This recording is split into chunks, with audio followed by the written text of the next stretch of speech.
jangan tanya Mas. Aku kalau keinget puluhan ribu deh waktu itu aku tuh ngantri kepanasan duduk. Berapa, Mbak? Puluhan ribu, Mas.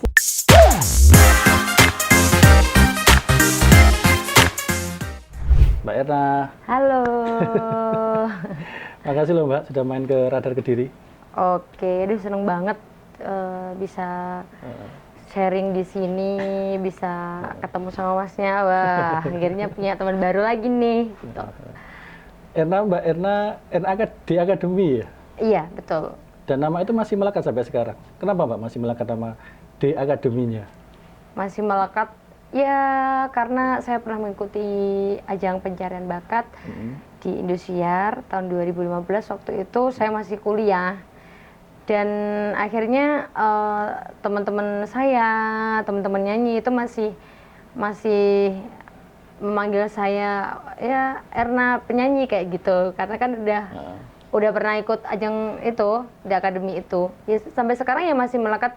Di Instagram pun juga nama saya Erna Akademi karena udah dikenal oleh masyarakat gitu. Di semua medsos pakai di Akademi, Erna di Akademi? Iya, pakai Akademi. Instagram kemudian?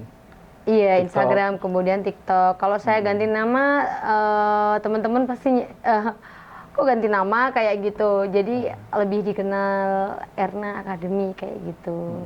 Jadi lebih famous kayak gitu. Berapa kali sih Mbak ikut ajang pencarian bakat di televisi, Mbak Erna? Kalau ikut ajang pencarian bakat tuh yang nasional, yang tingkat nasional apa dari kecil nih? Nasional mungkin ya, nasional yang dulu. Nasional itu yang sampai masuk ke grand final finalis itu di akademi ini yang tahun 2015. Tapi sebelumnya tuh juga sering ikut ajang pencarian bakat.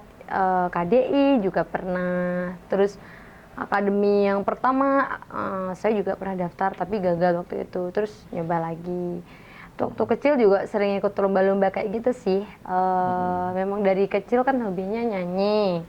Dari SD ikut nyanyi di kecamatan kayak gitu. Kemudian di SMP sampai sekarang pun kalau ada ajang pencarian bakat juga masih suka ikut. Tapi untuk sekarang ya karena saya udah beralih profesi gitu. Jadi udah mengurangi lah, nggak kayak dulu lagi. Kalau dulu kan masih semangatnya masih membara kayak gitu. Berarti pernah 3 kali ya di ajang pencarian bakat nasional. Jadi di akademi yang pertama, kemudian KDI sama yang DA2. DA2 ya. Oh, yang dulu, lolos DA2. Iya, yang lolos DA2. KDI waktu SMA tuh lolos tapi sampai Surabaya aja. Terus yang akademi ini yang pertama sampai Surabaya, yang akademi 2 baru waktu audisi di Semarang baru lolos sampai Jakarta. Jadi yang level nasionalnya emang KDI sama akademi itu sih. KDI masih sangat muda, berarti masih SMA tadi ya? Iya, waktu itu masih SMA kelas berapa ya? 3 kalau kelas 2 lupa. Kenapa getol banget ikut ajang pencarian bakat, Mbak Erna?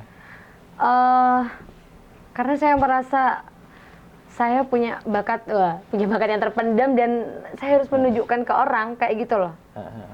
Jadi kalau orangnya kan saya tuh kan orangnya pantang menyerah. Jadi kalau saya bisa nih nyanyi lagu ini, saya harus bisa menunjukkan ke orang-orang bahwa saya bisa. Kayak gitu, saya itu orangnya gitu.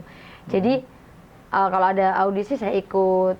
Kalau saya memang nggak lolos, nanti saya akan pelajari kenapa saya nggak lolos ya. Oh mungkin saya kurang percaya diri. Oh mungkin karena kostum saya kurang bagus. Atau saya mungkin kurang interaksi dengan penonton atau seperti apa. Itu pasti saya koreksi. Sampai akhirnya saya menemukan titik di mana saya kuncinya lolos itu seperti ini. Jadi saya tahu sampai saya bisa lolos sampai Jakarta. Gitu. Kalau saya belum sampai mimpi saya belum terwujud, ya mungkin saya nggak akan menyerah. Dan akhirnya bisa sampai ke Jakarta, ketemu teman-teman di seluruh Indonesia, terus ketemu artis-artis. Akhirnya saya bisa merasakan ditonton berjuta pasang mata dari televisi itu kan, udah rasanya bangga banget gitu. Tadi kan di KDI gagal, kemudian di DA1 gagal. Kemudian apa itu yang dipelajari dari KDI dan DA1, kemudian yang DA2 akhirnya lolos sampai ke nasional? Yaitu tadi, yang pertama itu gagal tuh waktu itu saya kurang persiapan.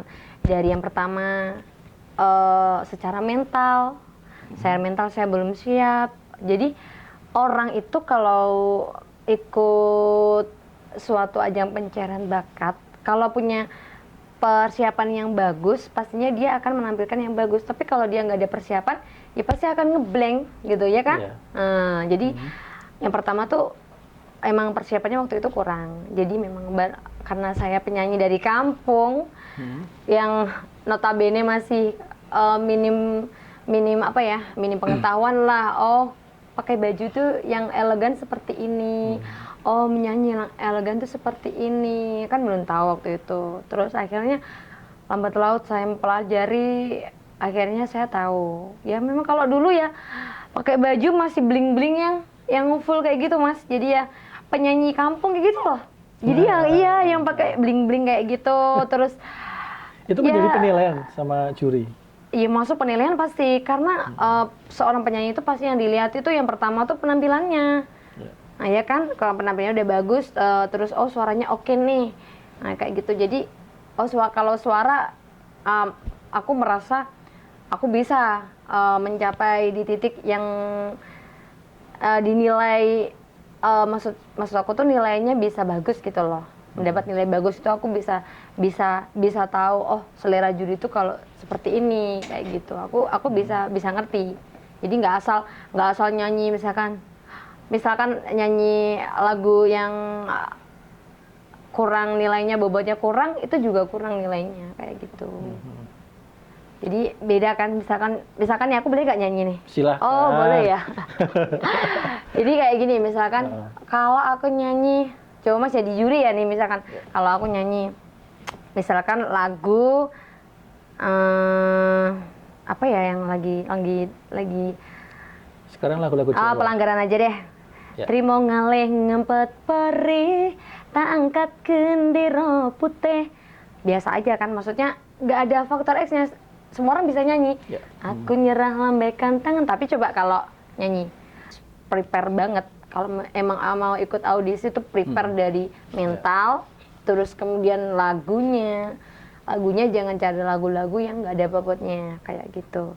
Nah waktu itu aku sudah mempelajari, jadi aku tahu, oh besok aku kalau ada audisi lagi, aku harus nyanyi lagu ini, aku harus pakai baju yang elegan kayak gitu, biar aku nggak juri tuh biar nggak bosen gitu loh Mas. Ih nyanyi apa sih ini? Ih bajunya kampungan kayak gitu kan, biasanya kan ada kan yang juri-juri nyanyi tuh lagunya nilainya kurang kayak gitu, maksudnya.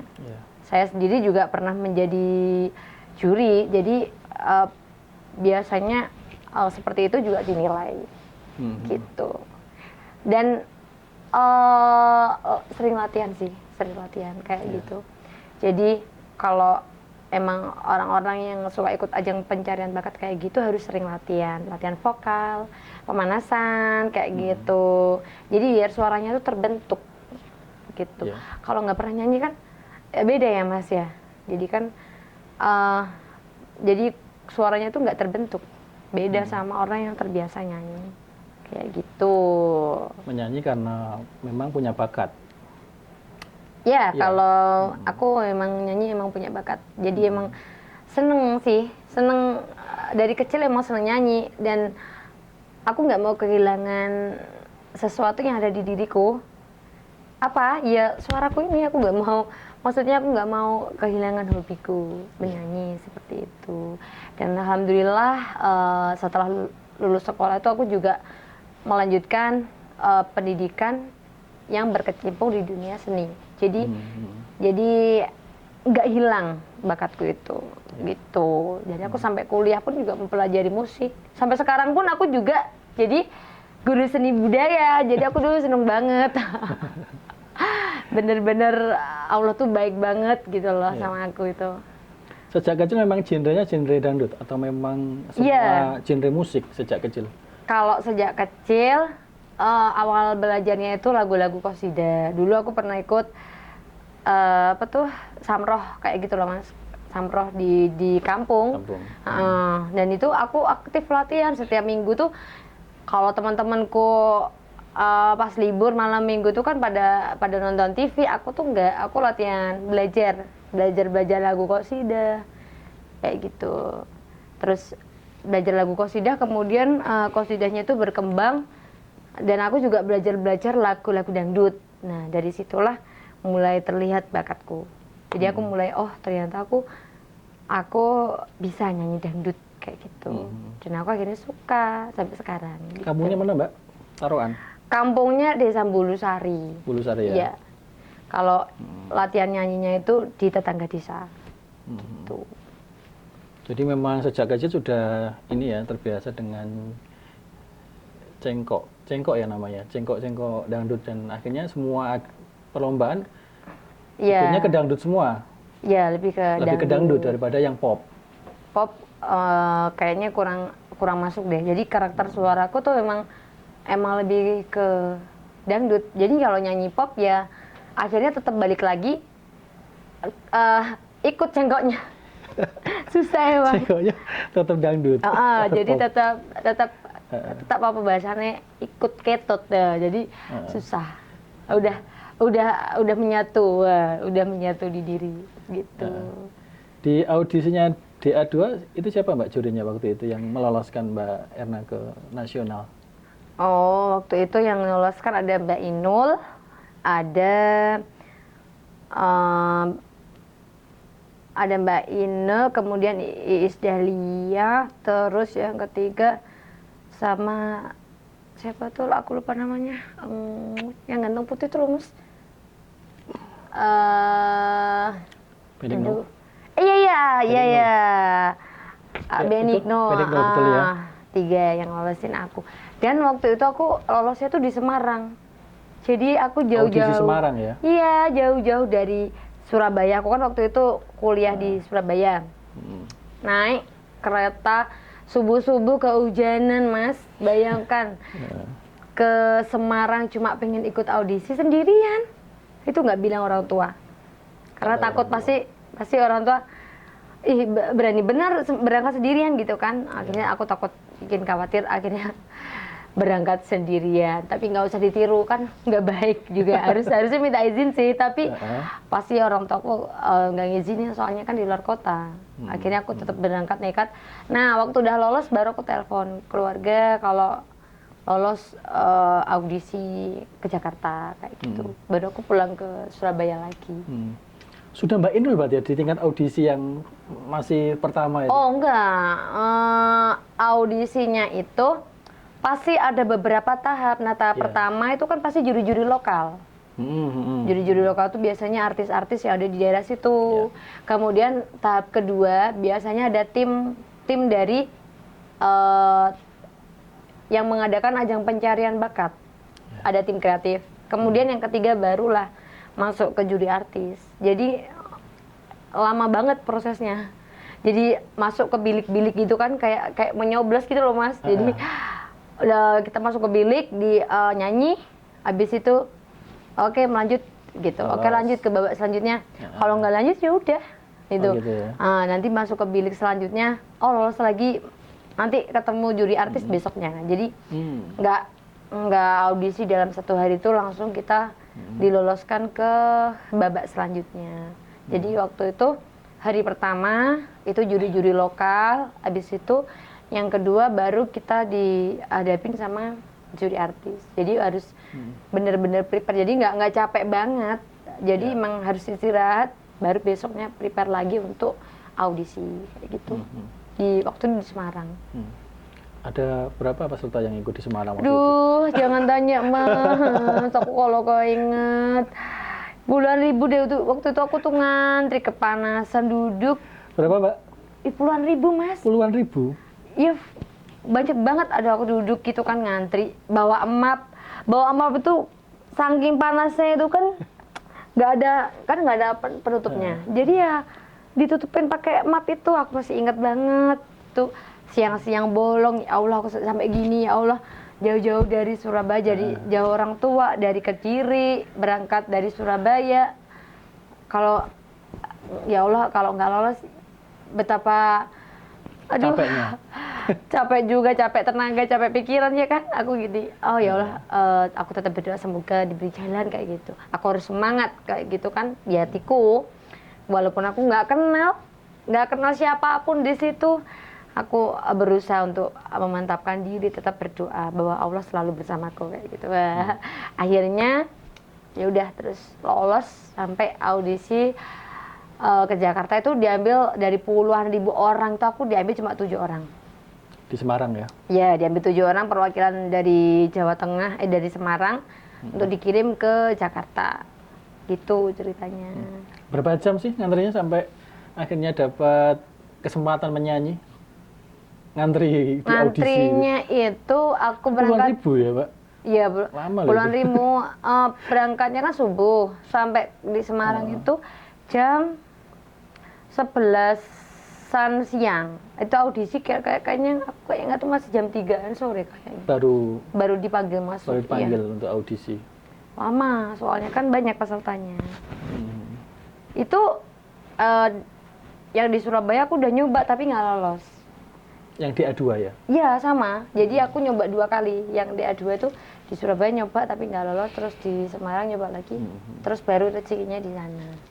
Gitu ceritanya. Itu masih kuliah semester 7. Jadi aku waktu itu harus ninggalin kuliah. Ya untungnya pas semester akhir, jadi tinggal skripsi aja. Ya. Jadi bisa ditinggal. Kayak gitu sih. Di Surabaya kenapa nggak lolos? Apa kesalahannya di Surabaya waktu itu audisinya? Terlambat. Oh, terlambat. Jadi di Surabaya waktu itu tuh aku kemana ya waktu itu ya? Waktu masih kuliah atau gimana?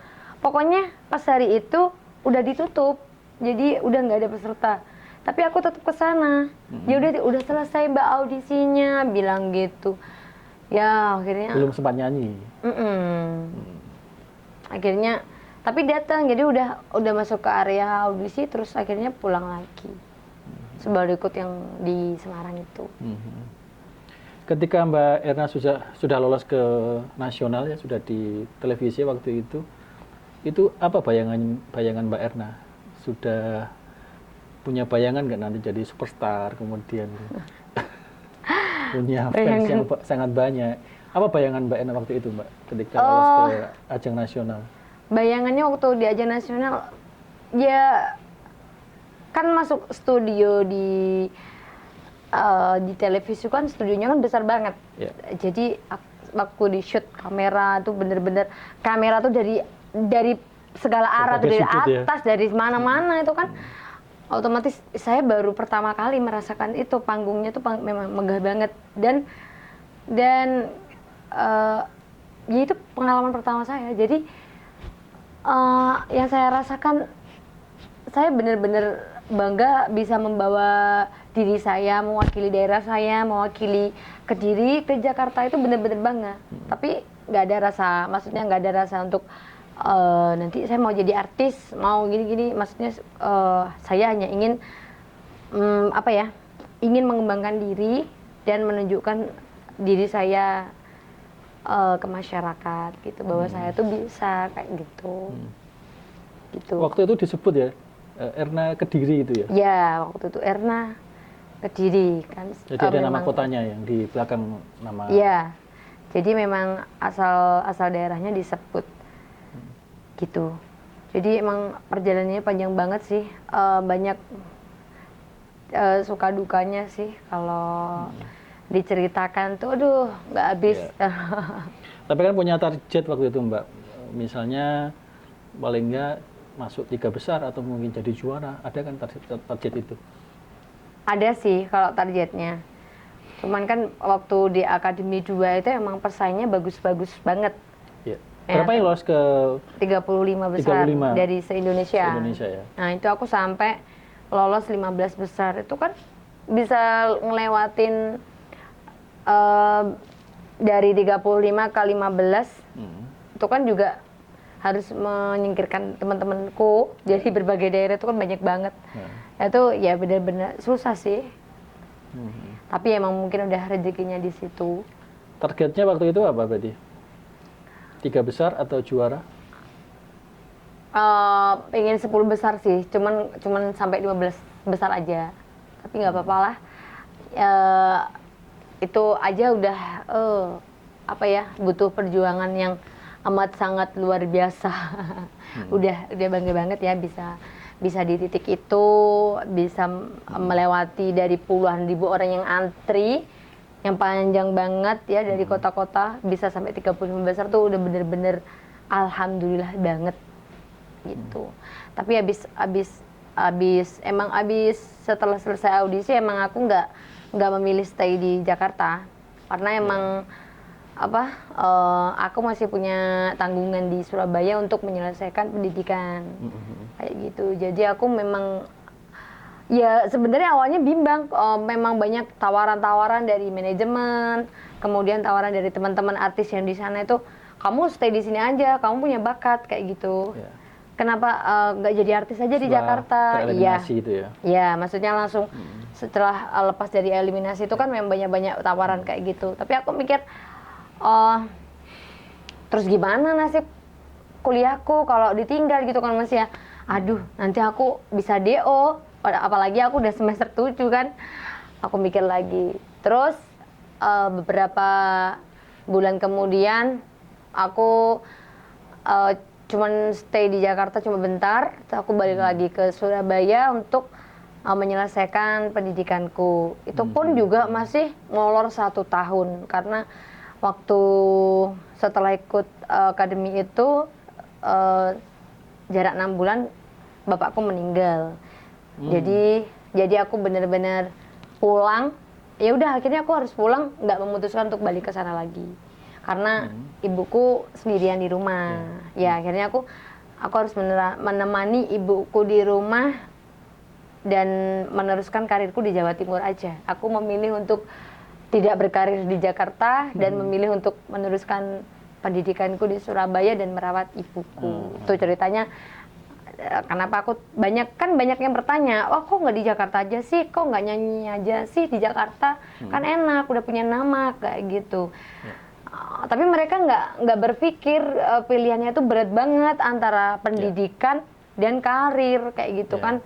Sedangkan aku tuh orangnya emang penuntut ilmu, maksudnya senang belajar itu senang. Jadi nyanyi ya suka, tapi kalau aku disuruh milih ilmu apa nyanyi pasti aku milih ilmunya. Sangat dilematis ya waktu itu. Iya, waktu itu bener-bener aku kalau jadi sana banyak tawaran, kamu ada job nih di Palembang, kamu ada job nih di Medan. Aduh gimana ya, tapi berangkatnya harus dari Jakarta, sedangkan aku di Surabaya kan. Aku gimana kalau berangkatnya dari Surabaya? Oh ya udah nggak apa-apa. Jadi aku kadang-kadang masih nerima job yang berangkatnya dari Surabaya. Jadi dari job teman-temanku manajemen yang dari Jakarta. Tapi itu berlangsung sampai 3 tahun 4 tahun. Habis itu 2020 aku kan harus kembali ke Kediri karena aku ikut tes CPNS itu dan keterima. Akhirnya aku harus pulang ke Kediri, gitu ceritanya. Sebenarnya karirku emang lebih lama di Surabaya. Jadi benar-benar setelah pulang dari Jakarta itu aku melanjutkan pendidikan sampai selesai S1, kemudian terus aku emang fokus nyanyi. Waktu itu sudah besar bayaran manggungnya. Wah, itu waktu dari bayaran di Surabaya, kalau di Kediri tuh aku pernah bayar 30.000 loh nyanyi tuh. Masih 30.000, iya. Waktu masih di Kediri tuh pernah bayar 30.000. Terus di Surabaya tuh aku bayaran 300-400.000 sampai 500.000. Itu belum jadi. Sebelum lolos di akademi. Ya, itu masih penyanyi lokalnya sana. Itu aku udah banyak banget ya nyanyi di sini. Aku bilang gitu. Aku harus memperluas jaringan nih. Kayak gitu. Jadi aku tuh nggak hanya diam. Jadi aku tahu kalau di sana tuh banyak peluang. Jadi aku nyari temen biar aku harus memperluas lingkungan kan. Otomatis biar banyak job. Nah, karena untuk biaya hidupku di Surabaya, karena kan aku waktu itu ngekos kayak gitu kan juga biaya sendiri, makan kayak gitu aku harus cari sendiri kan, jadi ya aku tabung uang dari nyanyi kayak gitu. Terus apa tuh bayaran setelah ikut akademi ya berkali-kali lipatnya. Sudah 2 digit. Ya nggak ya. sampai lah, cuman 1 digit aja kok. Ya ada yang kadang sampai berapa ya? Sebut nominalnya aku, enggak lah. 2 digit atau 1 digit? Enggak sampai 2 digit kak. Nggak sampai 2 digit ya. 1 Tapi digit. tergantung itu kan siapa yang undang ya biasanya. Iya. Kadang waktu kalau masih ikut manajemen biasanya emang 2 digit. Masih mahal, sampai 30 juta, 40 juta. Cuma kalau udah berdiri sendiri kan, udah lepas manajemen itu mentok paling sampai 5 juta. Kayak gitu. Jadi rentan 2 juta sampai 5 juta itu untuk fee manggungnya yang udah lepas manajemen kayak gitu. Maksudnya udah berdiri sendiri gitu loh Mas. Ya. Kayak gitu. Karena kalau sudah di manajemen kan sudah Ya, nanti kepotong manajemen juga kan. Ya. kepotong manajemen. Tapi kalau udah berdiri sendiri, sekarang udah lebih berkurang. Cuman aku dari pulang Dangdut Academy 2015 sampai 2020 itu masih di Surabaya. Pulang ke Kediri udah jarang nyanyi Mas. Soalnya udah fokus ngajar. Jadi masaku itu jadi bintang tamu tuh 5 tahun. Jadi sekarang ya masih nerima job, tapi nggak kayak dulu lagi. Karena udah terikat sama negara. Kalau dulu kan masih guru honorer. Kalau guru honorer malam nyanyi pagi Masih ngajar, bisa ya. malam nyanyi pagi ngajar kayak gitu masih bisa aku atur. Tapi kalau sekarang, aduh, bener-bener capek kayak gitu loh. Ngapain sih aku cari apa sih gitu loh. Aku pikir aku udah nyanyi ditonton orang berjuta mata aja udah pernah kayak gitu. Nyanyi manggung-manggung kayak gitu juga udah sering. Aku pikir ya udahlah aku lebih menerima udah yang ditakdirkan sama Allah. Aku diamanahi untuk menjadi seorang pengajar dan sekarang aku mensyukuri itu, menikmati itu dan menjalankan dengan baik seperti itu. Tadi Mbak Erna tidak berani memasang target tinggi di DA2, pesaingnya berat-berat Mbak waktu itu Mbak di DA2? Iya, pesaingnya berat-berat. Tadi teman-temanku emang suaranya bagus-bagus. Itu kayaknya DA yang paling ini ya, yang paling tinggi Populer. ratingnya. Iya, ratingnya paling tinggi waktu itu. Siapa aja sih Mbak yang waktu itu? Waktu itu teman-temanku ada Danang dari Banyuwangi. Oh, Danang Banyuwangi. Terus ada Evi Mangsamba.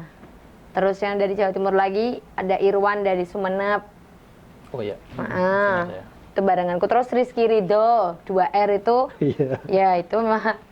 Itu yang paling. Iya, dia paling populer waktu itu. Malah itu ya paling. Fansnya paling banyak banget. Sangat populer. Ya, waktu itu emang lagi booming banget. Jadi zaman-zamanku tuh emang lagi istilahnya lagi viral-viralnya. Lagi trending-trendingnya. Rating tertinggi mungkin yang dibanding season yang lain ya? Iya, rating tertinggi.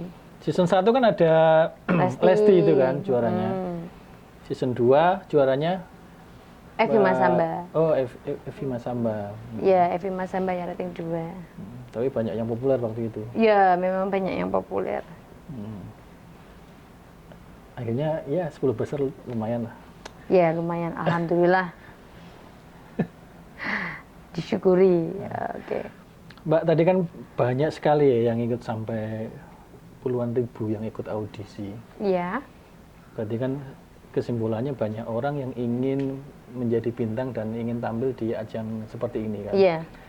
Tapi mungkin banyak orang tidak tahu bagaimana sih susahnya tampil di panggung yang sangat besar dan ditonton banyak orang, kemudian se-Indonesia juga ikut nonton. Ya, itu seperti betul. apa pressure-nya dan kesulitannya tampil di ajang nasional?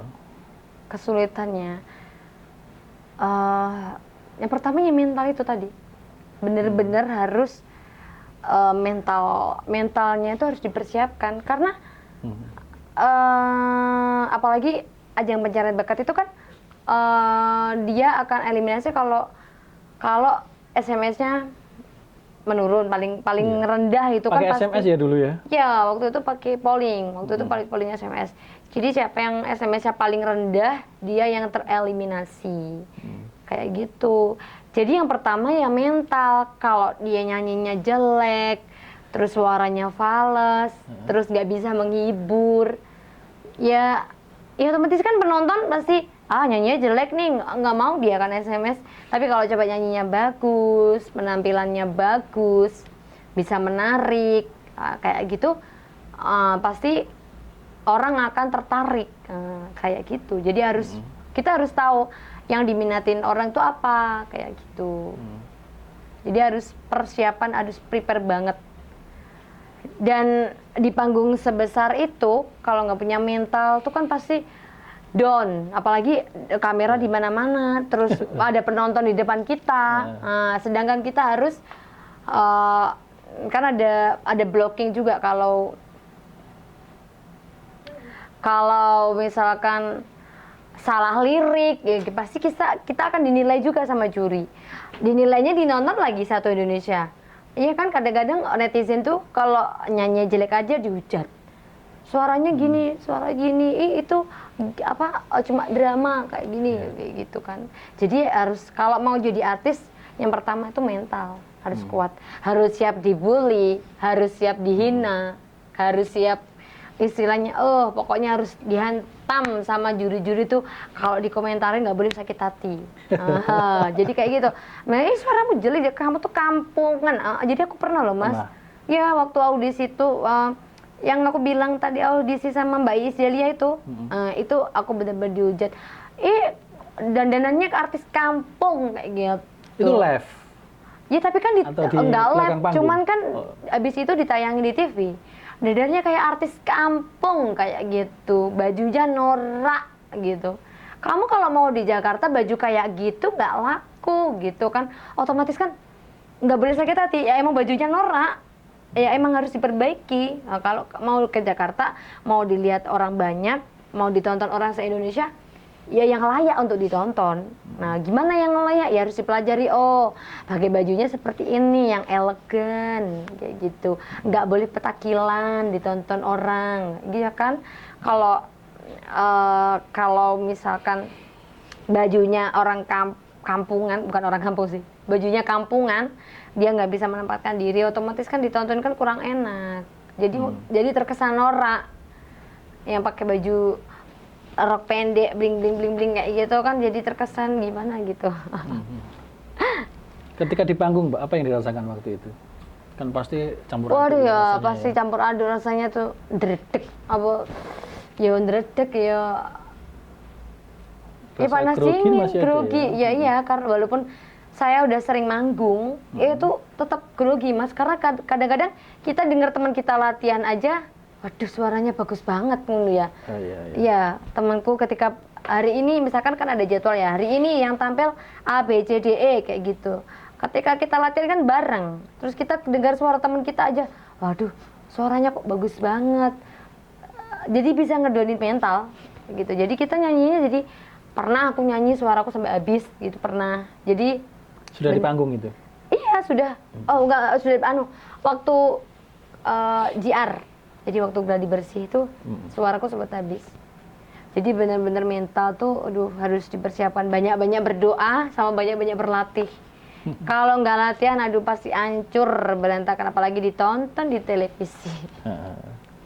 Itu sangat tinggi pressure-nya di A2, karena kan ada itu tadi ya, polling SMS tadi ya. Ya, menurut aku sih ya emang susah.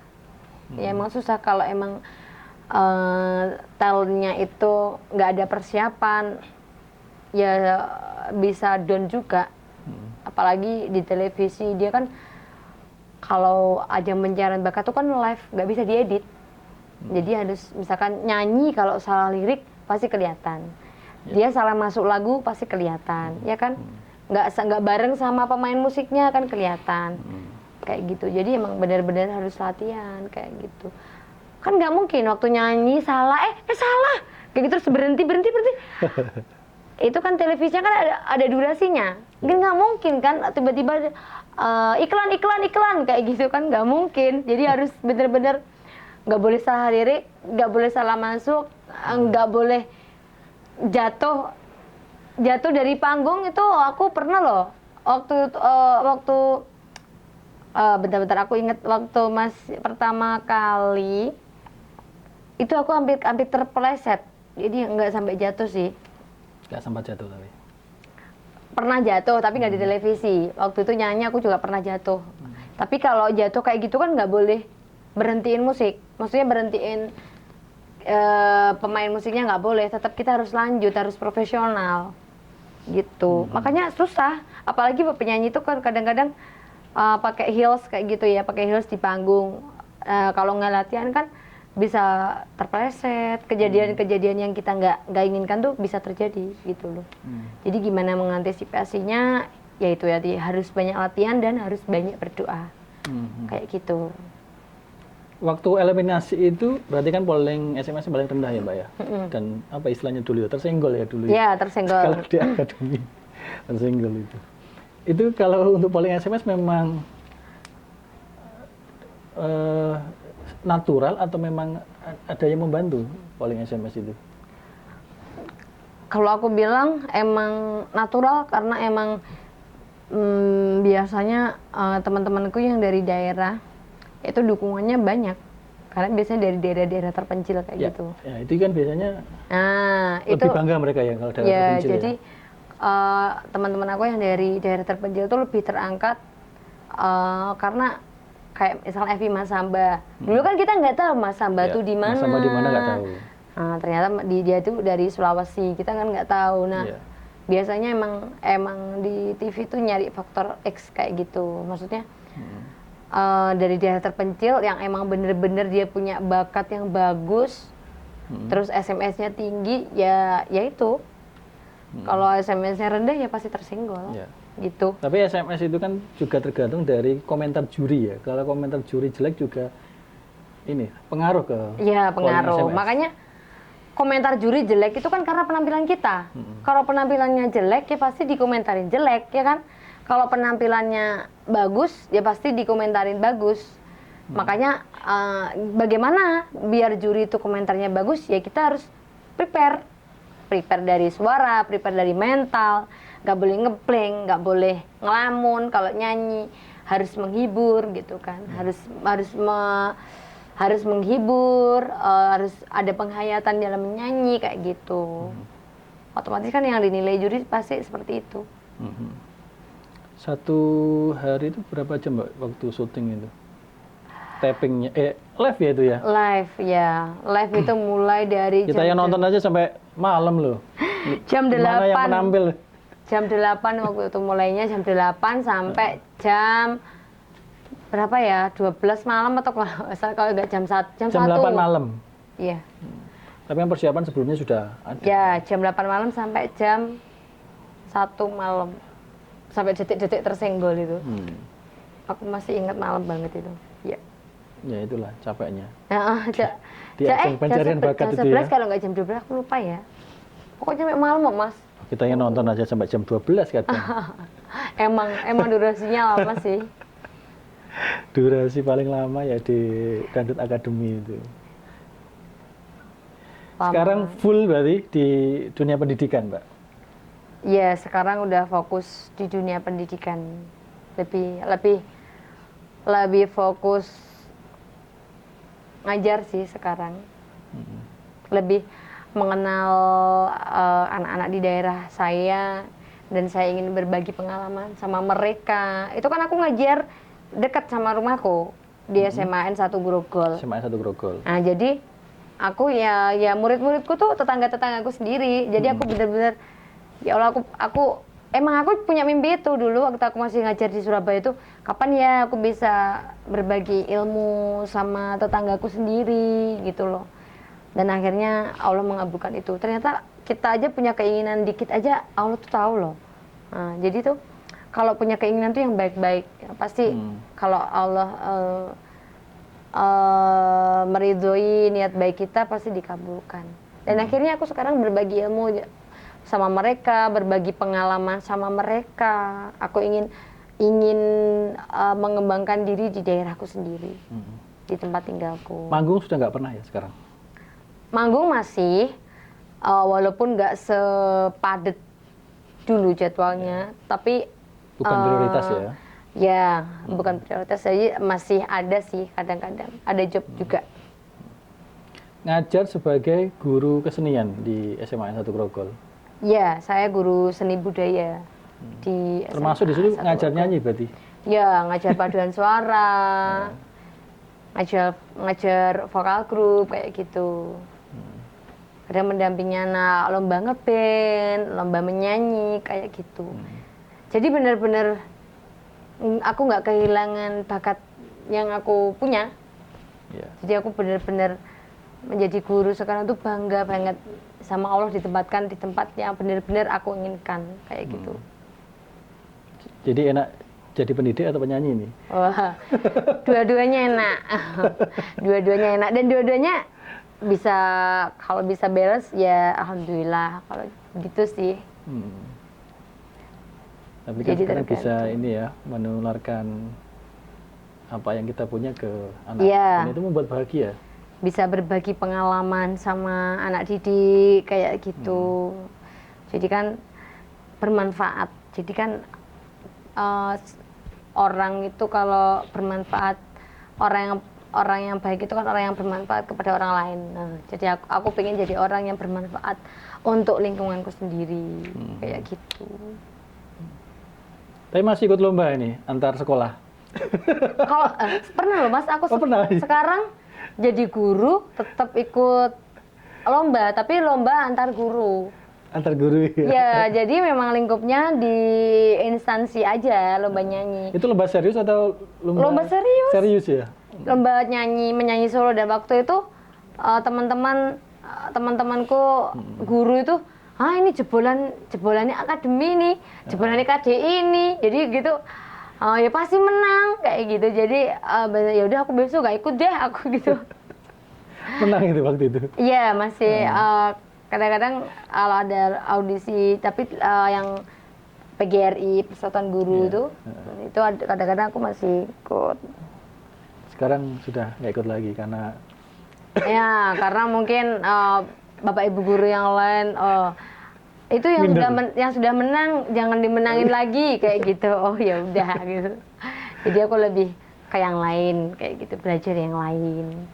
Berarti fokus untuk tadi pendidikan anak didik. Ya, sekarang masih fokus ke pendidikan anak didik. Kelas berapa Mbak yang diajar? Semuanya ya?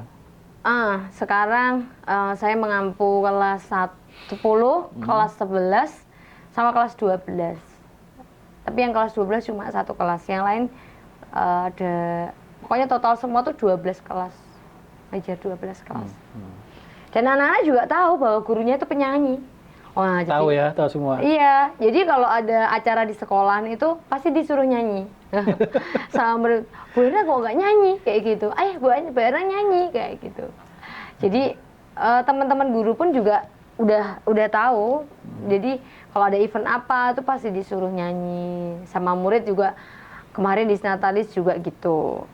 Pasti disuruh tampil. Bu Erna kok nggak tampil kayak gitu. Terakhir Mbak, ada keinginan untuk ini buka les vokal untuk anak-anak? Atau sudah ada sekarang? Belum ada, tapi ya insya Allah ke depan kalau ada rezeki bisa membuka les untuk vokal, untuk ya lebih ke musik. Les musik, les vokal, kayak gitu. Tapi sekarang masih di institusi dulu ya? Masih di institusi. Oke, terima kasih Mbak Erna. Iya, sama-sama. Sudah datang ke Radar Kediri. Oke. Sukses terus di dunia pendidikannya. Amin, amin, amin, amin. Terima kasih. Terima kasih.